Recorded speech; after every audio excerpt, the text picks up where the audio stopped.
Assalamualaikum, sahabat. Udah tahu belum Dajjal dilahirkan?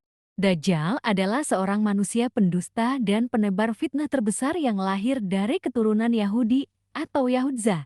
Dalam berbagai riwayat, Dajjal kelak akan dibunuh oleh Nabi Isa alaihissalam atas izin Allah Ta'ala di akhir zaman. Peristiwa ini menjadi salah satu tanda-tanda terjadinya hari kiamat. Dajjal bukan jin ataupun makhluk lain, tetapi ia manusia yang ditangguhkan ajalnya seperti halnya Nabi Isa alaihissalam. Dajjal lahir di negeri Samirah, Samaria, negeri kecil di Palestina warisan Nabi Sulaiman. Negeri Samirah ini berasal nama seorang dari Bani Israel, Musa Samiri, pembuat berhala sapi emas. Ia pengikut Nabi Musa alaihissalam yang kemudian sesat dan merupakan tokoh kafir yang disebut dalam Al-Quran. Ketika lahir, Dajjal menjadi anak yang paling menyengsarakan kedua orang tuanya, sebagaimana digambarkan oleh Rasulullah Shallallahu Alaihi Wasallam. Ayah dan ibu Dajjal itu melewati pernikahannya selama 30 tahun tanpa melahirkan satu anak pun. Kemudian lahirlah dari mereka seorang anak laki-laki yang buta sebelah matanya. Ia menjadi orang yang paling berbahaya dan paling sedikit manfaatnya bagi kedua orang tuanya dan bagi umat manusia. Kedua matanya tertidur tetapi hatinya tetap terjaga. Dajjal lahir dari hasil hubungan ketika ibunya sedang menstruasi, lalu terjadilah kehamilan sebagai pengaruh perbuatan iblis. Sebab itulah mata Dajjal cacat atau buta sebelah. Sejak kelahirannya, Dajjal tidak mau menyusui dan selalu tertidur siang dan malam, hingga mengakibatkan payudara ibunya mengalami pembengkakan hebat dan menimbulkan panas yang luar biasa. 2 bulan kemudian ibunya meninggal. Bukan hanya ibunya saja yang merasakan kesengsaraan, sang ayah pun demikian. Adapun kesialan yang dibawa Dajjal bagi ayahnya ialah setelah kira-kira 4 tahun. Dajjal hanya diam dan tidur saja sejak kelahirannya. Pada suatu malam anak itu bergerak merangkak seperti balita. Ia berjalan ke arah patung-patung berhala kemudian tidur di sisi patung itu.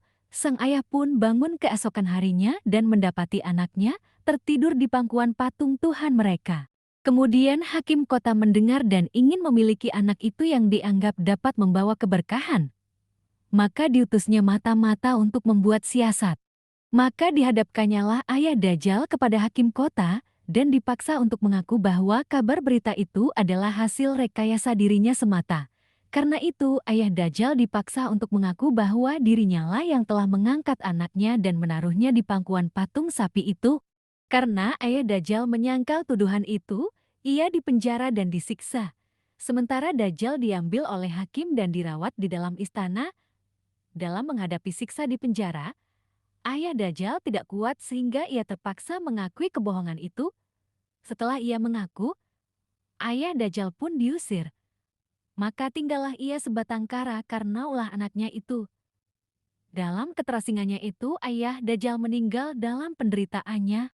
Setelah berada di dalam istana selama kira-kira 1 tahun 1 bulan, negeri Samiri dilanda bencana dahsyat. Allah telah memusnahkan negeri itu karena perbuatan penduduknya menyembah berhala dan maksiat yang melampaui batas.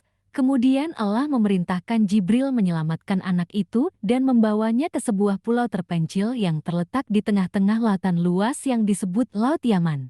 Pulau yang didiami Dajjal ini dikenal dengan nama Jazirah At-Suban Rahib wa Dabah Al-Halbah, yakni sebuah pulau yang terdapat ular mengerikan dan hewan berbulu tebal. Hewan melata yang berbulu lebat inilah yang menjaganya selama Dajjal mendiami pulau itu.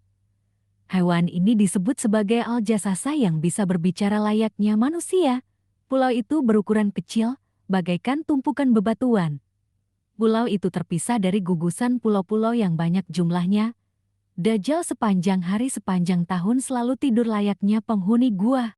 Nah itu dia sahabat kisah tentang kelahiran Dajjal. Untuk diketahui kisah Dajjal ini tidak ditemui dalam riwayat yang sahih. Adapun kebenarannya kita masih membutuhkan referensi yang sahih selain yang diceritakan oleh buku-buku dan literatur di atas. Jika memang kisah tersebut benar adanya, maka kita memohon kepada Allah Ta'ala agar diberi rahmat dan taufik sehingga bisa selamat dari fitnah Dajjal di akhir zaman nanti. Untuk video kali ini itu saja guys, mohon maaf jika ada salah dalam informasi. Karena saya juga masih belajar. Assalamualaikum warahmatullahi wabarakatuh.